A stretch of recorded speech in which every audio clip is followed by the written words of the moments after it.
धर्म, अर्थ, काम और मोक्ष।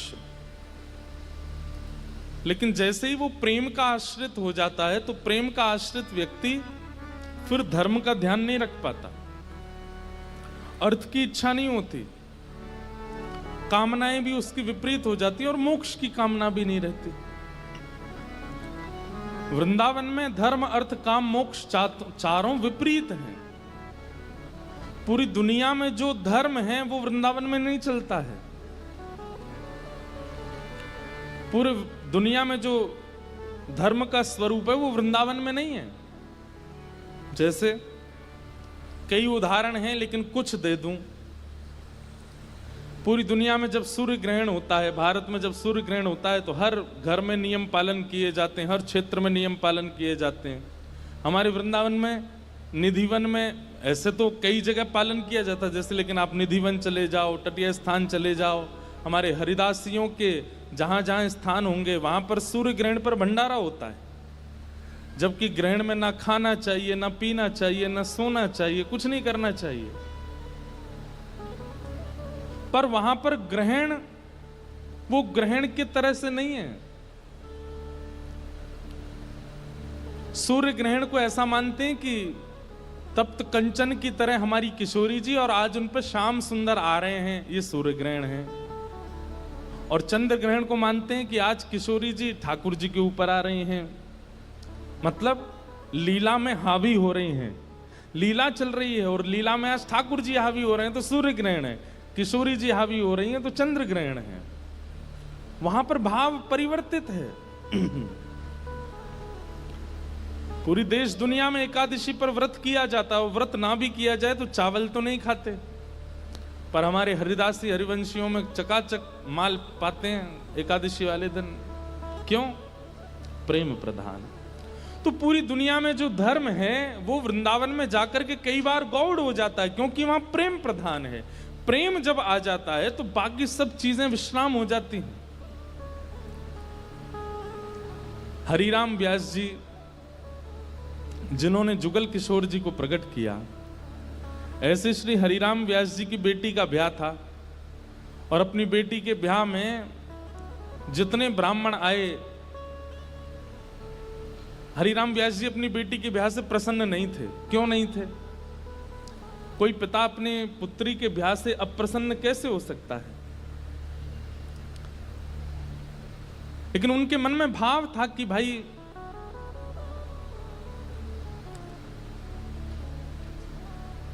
वृंदावन से बाहर क्यों जा रही हो? अपनी बेटी से कह रहे थे कि भाग्य होता है तब वृंदावन प्राप्त होता है और तुम ब्याह करके अपने पति के साथ विदा होकर के वृंदावन से बाहर जा रही हो, ये मुझे अप्रिय लग रहा है। बेटी ने कहा, पिताजी ये तो स्वभाव है कि बेटी को बाहर जाना ही पड़ता है, और बाहर कहां, जहां पति का घर है वहां जाना पड़ेगा। तो हरिराम व्यास जी बोले, तुम्हारे पास दो उपाय हैं। बोले क्या? या तो पति से कहो कि वृंदावन में घर बना ले, या फिर उसी से ब्याह करो जो वृंदावन में रहता हो। पुत्री बोली, पिताजी अब सब बातें हो चुकी हैं और हमें भी जिससे ब्याह हो रहा है वो हमको बड़ा प्रिय है, अब हो जाने दो ब्याह, ठीक है आते रहेंगे वृंदावन। तो इस बात से इतने नाराज हो गए हरिराम व्यास जी कि तुमको व्यक्ति विशेष प्रिय है। अरे हरिराम व्यास जी तो ये तक बोल गए थे कि भाई लंगड़ा हो, वृंदावन का हो तो उससे ब्याह कर लो, कोई गुण ना हो लेकिन वृंदावन का तो ब्याह करो, क्योंकि वृंदावन रहने को मिलेगा। लेकिन तुम और गुणों को देख करके वृंदावन छोड़ करके जा रही हो, ये तुम्हारा सबसे बड़ा दुर्भाग्य है। तो अपनी बेटी के ब्याह से प्रसन्न नहीं थे तो हरिराम व्यास जी की पत्नी और बाकी बच्चे बोले, पिताजी को रहने दो नाराज, हम तो ब्याह करेंगे आनंद से। और हरिराम व्यास जी के शिष्य थे ओरछा के राजा मधुकरशा, उन्होंने पूरी शादी की व्यवस्था की, लेकिन हरिराम व्यास जी की भौएं चढ़ी नहीं। और ज्यादा दुखी तो वे तब हो गए कि उन्होंने एक शर्त रखी, चलो ठीक है ब्याह कर रहे हो तुम, अपनी मर्जी से कर रहे हो, सब ठीक है, लेकिन पहली पंगत वैष्णव जनों को, संत जनों को, रसिक जनों को करानी पड़ेगी। लेकिन जब ब्याह का प्रसंग आता है ना, तो घर के लोग इन सब चीजों पर विश्वास करते नहीं है। घर के सब सदस्य बोले पहली पंगत तो बारात की होगी। बोले पिताजी ने कहा संतों को कराओ। बोले बोलने दो उनको, तुम तो उन्हीं को करा दो। और रही बात संतों की, तो एक काम करते हैं, पहले ही पूड़ी कचौड़ी जो भी बना है दावत में, पहले ही निकाल करके अलग धर देते हैं। जब संत आएंगे उनको पवा देंगे। हरिराम व्यास जी को ये बात पता चल गई तो इतने नाराज हो गए। उनका एक पद भी है,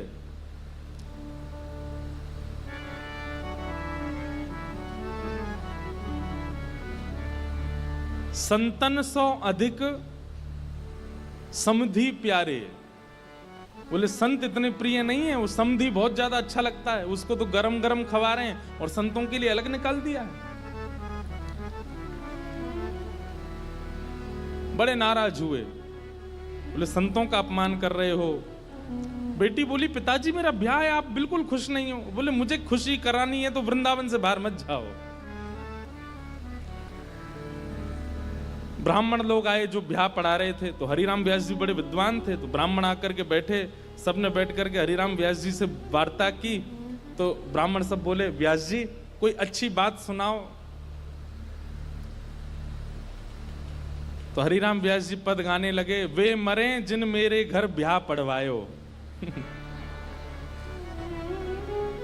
सारे ब्राह्मण बोले ऐसा मत कहो भगवान। बोले कि तुम भाग जाओ यहां से, या तो पुत्री को कहो कि वो वृंदावन छोड़ करके नहीं जाए, और यदि वो जाने का मन बना चुकी है तो वो सब मर जाएंगे जिन्होंने ब्याह पढ़ाया।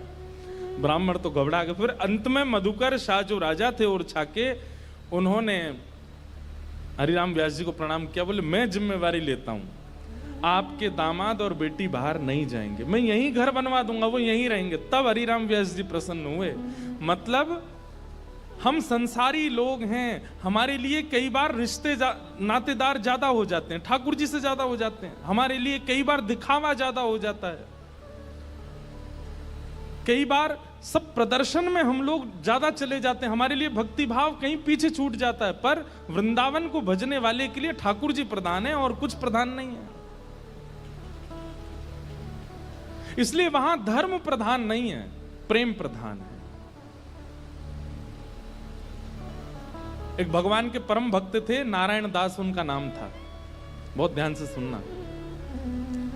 नारायण दास जी को भी वृंदावन से बहुत प्रेम था, और वृंदावन का प्रेम उन पर ऐसा चढ़ा कि वो गोपी भाव में रहने लगे।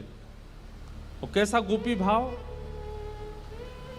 श्रृंगार कर लेते, बिंदी लगा लेते, मांग में सिंदूर भर लेते, बड़े बड़े केश कर लिए थे, पैरों में नूपुर पहनते, हाथों में चूड़ियां पहनते और लहंगा पहन करके और बढ़िया सुंदर श्रृंगार करके किसी के सामने नहीं जाते थे।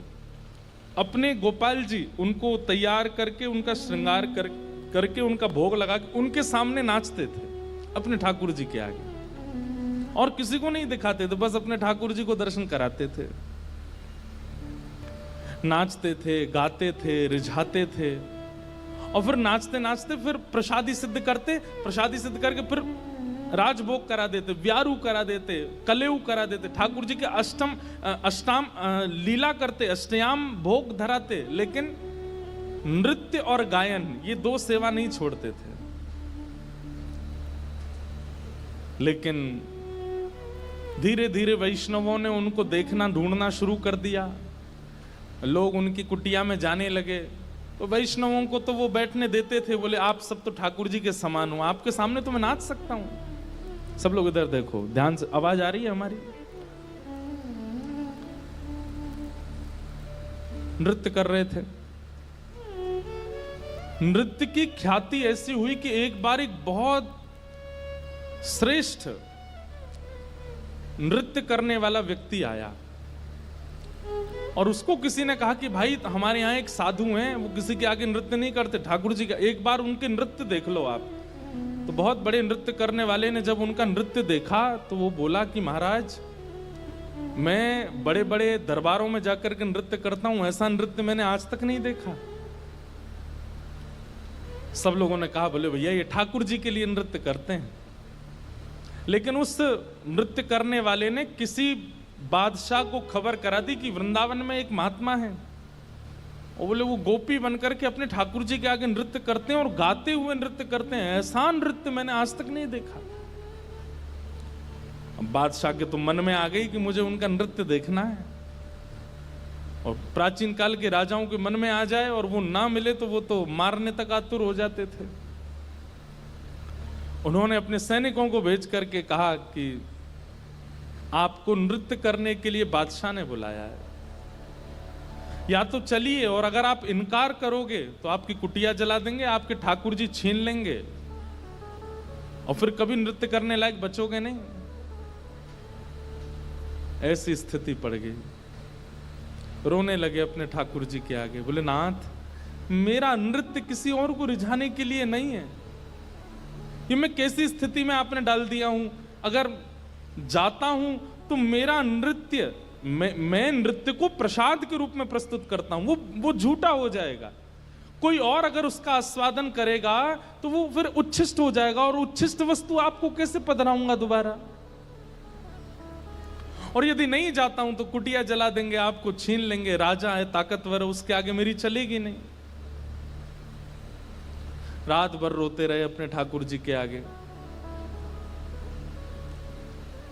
इतने में ठाकुर जी स्वप्न में प्रकट हो गए, और स्वप्न में प्रकट होकर के ठाकुर जी बोले तुमको वहां नृत्य करने में दिक्कत क्या है। बोले मैं आपके सामने नृत्य करता हूं बस। तो बोले हमको ले चलो, हमें वहां बैठा देना, हमें देखते देखते नाच लेना, राजा को भूल जाना। तब वो कहते हैं, बोले कि महाराज वो स्थान आपके लायक नहीं है, वो राजा है, वो मांस भी खाता है, मदिरा भी पीता है, ना जाने कैसे कैसे उसके आचरण हैं, उसका स्थान कैसा है, वहां पर नृत्यांगनाएं आती हैं, ना जाने कैसे कैसे वहां पर व्यवहार होते हैं, वहां मैं अपने ठाकुर जी को लेके नहीं जाऊंगा। ये वैष्णव का स्वरूप होता है, वो अपने ठाकुर जी के आगे प्रदर्शन को आगे नहीं करता, वो अपने ठाकुर जी की सेवा के आगे एक बार को बड़े से बड़े उत्सवों का त्याग कर देगा, बड़े से बड़े उपाधियों का त्याग कर देगा, लेकिन अपने ठाकुर जी को ऐसे ही कहीं बेक नहीं देता। बोले ये तो नहीं चलेगा, आपको लेके तो नहीं जाऊंगा मैं। तब भगवान बोले तो फिर नहीं जाओगे तो ये लोग तुम्हारे कुटिया उजाड़ देंगे। तो फिर वो बोला आप इतना भी नहीं कर सकते, तो फिर काय बात के भगवान, आज तक मैंने आपसे कुछ नहीं मांगा, लेकिन इसका समाधान बताओ मैं कैसे करूं। तब भगवान बोले देखो तुमने अपनी गली में तुलसी की माला पहनी है, और ये तुलसी मेरा ही स्वरूप है, तो तुम मुझे तो नहीं ले जाओगे, लेकिन ये तुलसी माला तो पहन के जाओगे।